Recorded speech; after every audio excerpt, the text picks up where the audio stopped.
Emotions like love or hate have driven people in history to do some incredible things.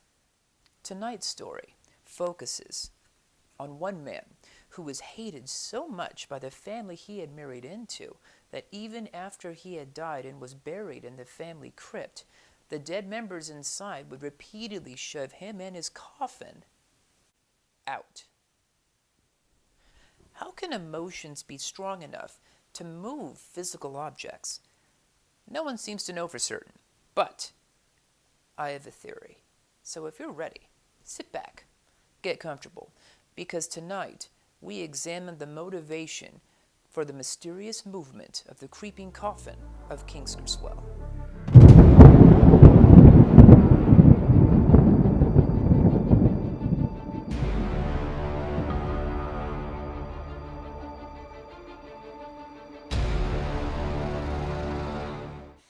Tonight, our story begins in the small town of Kingskerswell in South Devon, England. In the mid-18th century, Colonel Richard Ellicombe meets, then marries a young woman from the Brown family. Mrs. Ellicombe dies in 1782, leaving her husband to live on alone until his death 22 years later.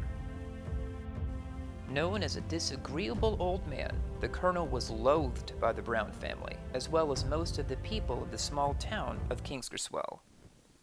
When Colonel Ellicombe dies in 1804, they put his body in this coffin, and after the funeral, they carry him to the parish church where he is interred in the Brown family crypt. Now, the crypt is located behind the high altar at the front of the church. To get down into it, you would lift the flagstone in the floor, and the stone steps would lead you down into the main chamber of the crypt where the other family members had already been interred. They did the same thing with Mr. Ellicombe. They put his coffin at the base of the stairs with the rest of the family and sealed it right back up. Now, this is where the legend gets a little creepy. And the next family member dies. They do the same thing. They have the funeral, they carry the body to the church, they approach the high altar, but when they lift the flagstone, they are greeted with the sight of Mr. Ellicombe's coffin lying on the very top step of the crypt. Now, they were shocked, of course. They put his coffin back down, they interred the new family member, but this would still continue to happen every time the crypt was opened thereafter. Many of the people in town thought that the dead members of the Brown family were pushing his coffin out of the crypt because they hated him, even in death.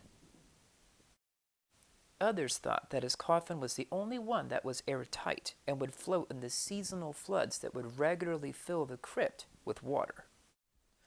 I have a really hard time believing that Richard Ellicombe's coffin was the only coffin that was floating around when the floodwaters would rise in the crypt. However, I do think the flood waters played a major role in this. It's more like a compass. If you put a magnetized needle, lay it on a cork, and set that cork in a bowl of water, the needle, because there's lack of friction, starts to turn freely until it aligns with magnetic north. I think this is very similar, but I think the wood comprising Richard Ellicombe's coffin wasn't being pulled towards something magnetic. It was being emotionally attracted. According to researchers like Peter Wolleben, trees actually have emotions. They can feel joy, they can feel pain. That would mean that it is conceivable that trees could actually feel loss for the missing members of their family. Members, in this case, used to build Richard Ellicombe's coffin. But why would the connection between the pieces of wood in his coffin and the group of trees that they came from be stronger than usual? If we examine some of the more famous allegedly haunted and spiritually active locations around the world, we find that many of them are near large deposits of limestone. Paranormal researchers believe that limestone can not only retain energy and emotions, but magnify them as well. As Richard Ellicombe's coffin would float in the water in the crypt, the emotional sense of loss felt by the trees the wood came from, magnified by the limestone, would act like a magnet, pulling the coffin toward them as far as it would go, in this case, to the top step of the crypt. I feel like the key to this entire mystery lies buried in the hills and the ground around South Devon. It's this limestone. This is what allows the tree's emotions to be more magnified than they normally would be. Which leads me to wonder, and I would never do this because it would be highly disrespectful of the dead. But what if someone took Ellicombe, left him in his coffin, but took him out of the crypt and just left him out in the ground somewhere, lying in the grass?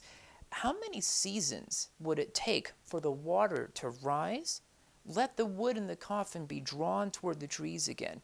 Every season it would lift and drift just a little. Not only that, but you also have the fact that some of the planks are going to start going missing. They're going to break off and start going toward the tree over here by themselves. How many years would it take for the nothing to be left of the coffin but the bones of Ellicombe lying in the grass? You know, this story was never about hate pushing Ellicombe out of the crypt due to this rare circumstance. I feel it was always about the love of the trees, simply calling their family home. What do you think? Do you think you could ever really go home again? I think so. I feel like home is not a building. Home is a time in your life wherever you felt loved and accepted. Isn't that what we all want? I think so. If you have any ideas of a historical mystery you'd like me to investigate on this channel, please let me know in the comments below. And remember, these videos are like birthday cake. They taste a lot sweeter when you share it with your friends. Until next time, thanks for watching.